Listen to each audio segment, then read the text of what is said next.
పరిష్కరించాల్సిన పెద్దన్నే పెత్తందారులా వ్యవహరించి బెదిరించారా? White house వేదికగా అమెరికా అధ్యక్షుడు డొనాల్డ్ ట్రంప్, ఉక్రెయిన్ అధ్యక్షుడు జెలెన్స్కీ మధ్య మాటల యుద్ధం కలకలం రేపింది. దీంతో రష్యాతో యుద్ధంలో శాంతి ఒప్పందం కుదుర్చుకోవడం, ఉక్రెయిన్లోని అరుదైన ఖనిజాల తవ్వకానికి ఒప్పందంపై సంతకం చేయకుండానే జెలెన్స్కీ అక్కడి నుంచి వెళ్ళిపోయారు. జెలెన్స్కీ కాస్త అతి చేశారని, ఆయన మళ్లీ చర్చలకు వచ్చినా తాను మాట్లాడేది ఏమీ లేదని తేల్చి చెప్పారు డొనాల్డ్ ట్రంప్. మరోవైపు అమెరికా అధ్యక్షుడికి తాను క్షమాపణ చెప్పాల్సిన అవసరం లేదని పేర్కొన్నారు జెలెన్స్కీ. రష్యా తమపై సాగిస్తున్న యుద్ధానికి తెరదించే దిశగా వైట్ హౌస్కు వచ్చారు ఉక్రెయిన్ అధ్యక్షుడు జెలెన్స్కీ. అక్కడ అమెరికా అధ్యక్షుడు డొనాల్డ్ ట్రంప్తో పాటు ఉపాధ్యక్షుడు జేడీ వాన్స్ ఉన్నారు.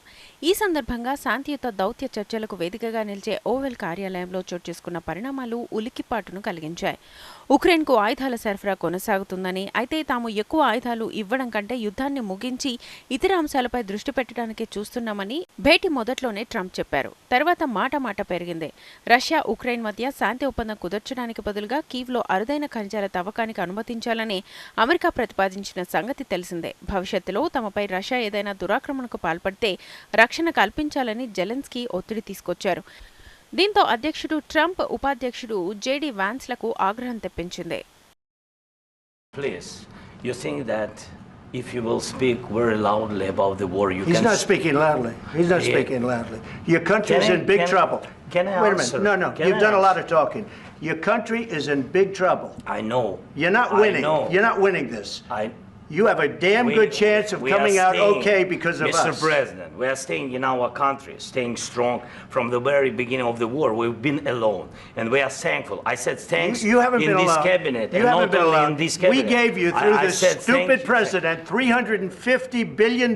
You voted we gave for you your military president. equipment, You and your men are brave, president. but they had to use our military. Yes. What about if you didn't have our military equipment, if you didn't have our military equipment, this war would have been over in 2 weeks. In 3 days, I heard it from Putin. In 3 days. 30 గంటసేపు సాగిన భేటీలో చివరి 10 నిమిషాలు తీవ్ర వాగ్వాదం చోటు చేసుకుంది. దీంతో ఇన్నాళ్లుగా సాయపడుతూ వస్తున్న దేశంతో మాట్లాడే పద్ధతి ఇది కాదని, ఇది అవమానకరంగా ఉందని ట్రంప్ ఖండించారు. ఇలాగైతే లాభం లేదని చెప్పేశారు. మీరు చాలా ధైర్యవంతులు, కానీ మీరు మాతో ఒప్పందం కుదుర్చుకోవాలి, లేదంటే మేం తప్పుకుంటాం. అప్పుడు మీరొక్కరే పోరాడుకోవాలి. అంతకు మించి మీకు మార్గం లేదు. మాతో లావాదేవీకి ఇది సరైన పద్ధతి కాదు. ఏమాత్రం కృతజ్ఞత లేకుండా అమర్యాదగా మీరు ప్రవర్తిస్తున్నారు. ఇదేం బాగోలేదు. డిమాండ్ చేసే పరిస్థితుల్లో మీరేం లేరు అని జెలెన్స్కీ వైపు వేలెత్తి చూపిస్తూ ట్రంప్ కోపంగా చెప్పారు. జెలెన్స్కీ ఏదో చెప్పబోతుండగా ఆయన జోక్యం చేసుకుని లక్షల మంది ప్రాణాలతో జూదమాడుతున్నారని, ఇది మూడో ప్రపంచ యుద్ధానికి దారి తీయవచ్చునని తీవ్ర స్వరంతో హెచ్చరించారు. చర్చను అర్ధాంతరంగా ముగించేశారు. You're gambling with World War III. You're gambling with World War III. And what you're doing is very disrespectful to the country, this country.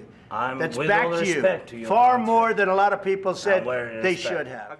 అధ్యక్షుడి కార్యాలయానికి వచ్చి విలేకరుల సమక్షంలోనే ఇలా ఎలా మాట్లాడతారని జెలెన్స్కీపై జేడీ వాన్స్ మండిపడ్డారు. తమ నుంచి అందుకున్న సాయానికి ఒక్కసారైనా థ్యాంక్స్ చెప్పారా అని నిలదీశారు. రష్యా అధ్యక్షుడు పుతిన్ను ఓ ఉగ్రవాదిగా జెలెన్స్కీ అభివర్ణించారు. అలాంటి హంతకుడితో, నియంతతో ఉక్రెయిన్ గానీ ప్రపంచం గానీ ఏమాత్రం రాజీపడాల్సిన అవసరం లేదన్నారు. యుద్ధాన్ని ప్రారంభించిందే ఆయన అని, నిజానికి యుద్ధంలోనూ అన్ని నియమాలు ఉంటాయని చెప్పారు. దానికి ట్రంప్ అడ్డుపడ్డారు. శాంతి ఒప్పందం కుదరాలంటే కొన్నిట్లో రాజీ పడక తప్పదని చెప్పారు.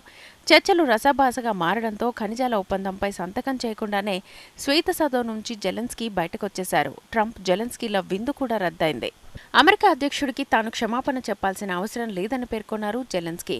వైట్ హౌస్లో జరిగిన ఘటనపై ట్రంప్నకు క్షమాపణ చెప్పే ఉద్దేశం ఉందా అని ఓ విలేకరి ప్రశ్నిస్తే, అలాంటిదేమీ లేదు. నేను అధ్యక్షుడిని, అమెరికన్ ప్రజలను గౌరవిస్తాను. నేను ఏదో తప్పు చేశానని అనుకోవడం లేదు అని అన్నారు జెలెన్స్కీ. ఇది చాలా కఠినమైన పరిస్థితి అని, ఇందులో స్నేహం ఎక్కడ ఉందంటూ అమెరికాను ఉద్దేశించి అన్నారు. ఖనిజాల ఒప్పందం ఒక భద్రతా హామీ మాత్రమేనని స్పష్టం చేశారు. ట్రంప్, అమెరికా అధ్యక్షుడు పుతిన్ల మధ్య సంబంధంపైన జెలెన్స్కీ స్పందించారు. ట్రంప్ తటస్థంగా ఉండాలని, తమ వైపే ఉండాలని తాను కోరుకుంటున్నట్లుగా తెలిపారు. ఓవెల్ ఆఫీసులోని ఘర్షణ ఇరుపక్షాలకు మంచిది కాదన్నారు. రష్యాపై ఉన్న అభిప్రాయాన్ని తాను మార్చుకోలేనని స్పష్టం చేశారు. సమావేశానికి ముందు కూడా అమెరికా అధ్యక్షుడు ట్రంప్ జెలెన్స్కీ దుస్తులపై వ్యంగ్యాత్మకమైన వ్యాఖ్యలు చేశారు. 2022లో రష్యా ఉక్రెయిన్ యుద్ధం ప్రారంభమైనప్పటి నుంచి సాధారణ ఆలివ్ గ్రీన్ రంగు దుస్తులు మాత్రమే ధరిస్తానని అన్నారు జెలెన్స్కీ.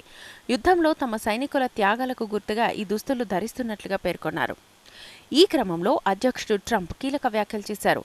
రష్యా ఉక్రెయిన్ల మధ్య అత్యవసరంగా కాల్పుల విరమణ ఒప్పందం జరగాలని తాను కోరుకుంటున్నట్లుగా పేర్కొన్నారు.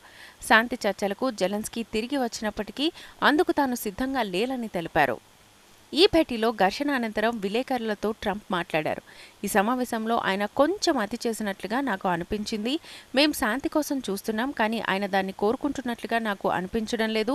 మరో 10 ఏళ్లు యుద్ధానికి వెళ్లి ఆటలాడాలని మేము అనుకోవడం లేదు. శాంతి నెలకొల్పాలని నేను చూస్తుంటే ఆయన మరొకదాన్ని ఆశిస్తున్నారు. మాకు తక్షణమే శాంతి కావాలి. రష్యా అధ్యక్షుడు పుతిన్ ఇదే కోరుకుంటున్నారు. ఈ యుద్ధాన్ని ముగించాలనుకుంటున్నారని ట్రంప్ పేర్కొన్నారు. మరోవైపు జెలెన్స్కీ నియంతలా వ్యవహరిస్తున్నారని తాను అనలేదంటూ ట్రంప్ మాట మార్చేశారు. జెలెన్స్కీపై గతంలో ట్రంప్ చేసిన వ్యాఖ్యలను ఓ విలేకరి గుర్తు చేశారు. దీనికి ఆయన బదులిస్తూ, నేను అలా అన్నానంటే నమ్మలేకపోతున్నాను. జెలెన్స్కీతో నాకు మంచి సంబంధాలున్నాయని పేర్కొన్నారు.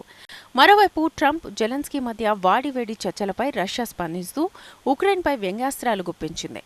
ఆ దేశానికి ఇలా జరగాల్సిందేనని ఎద్దేవా చేసింది. ఈ వాడివేడి చర్చపై రష్యా మాజీ అధ్యక్షుడు, Russia security council deputy chairman Dmitry Medvedev మాట్లాడుతూ, అమెరికా పట్ల అమర్యాదగా ఉన్న ఉక్రెయిన్ ఈ పరిణామం గట్టి చెంపదెబ్బ. జెలెన్స్కీకి ఇలా జరగాల్సిందే అని అన్నారు. ఉక్రెయిన్ అధ్యక్షుడు తనకు అన్నం పెట్టిన చేతనే గాయపరుస్తున్నారు. తమకు సాయం చేసిన వారితోనే వాగ్వాదానికి దిగారు. ఆయనపై దాడి చేయకుండా ట్రంప్, జేడీ వాన్స్ సంయమనం పాటించడం అద్భుతమే అని వ్యాఖ్యానించారు. ఈ తాజా పరిణామాలపై ఐరోపా సహా ప్రపంచవ్యాప్తంగా పలు దేశాల అధినేతలు సామాజిక మాధ్యమాల్లో స్పందించారు. కీవ్ ఒంటరి కాదంటూ జెలెన్స్కీకి అండగా నిలిచారు. ఫ్రాన్స్ అధ్యక్షుడు ఇమ్మాన్యుయల్ మేక్రాన్, కెనడా ప్రధాని జస్టిన్ ట్రూడో సహా పలువురు దేశాధినేతలు అమెరికా తీరును తప్పుబడుతూ పోస్టులు చేశారు. వీరందరికీ ఉక్రెయిన్ అధ్యక్షుడు పేరు పేరున కృతజ్ఞతలు తెలియజేశారు.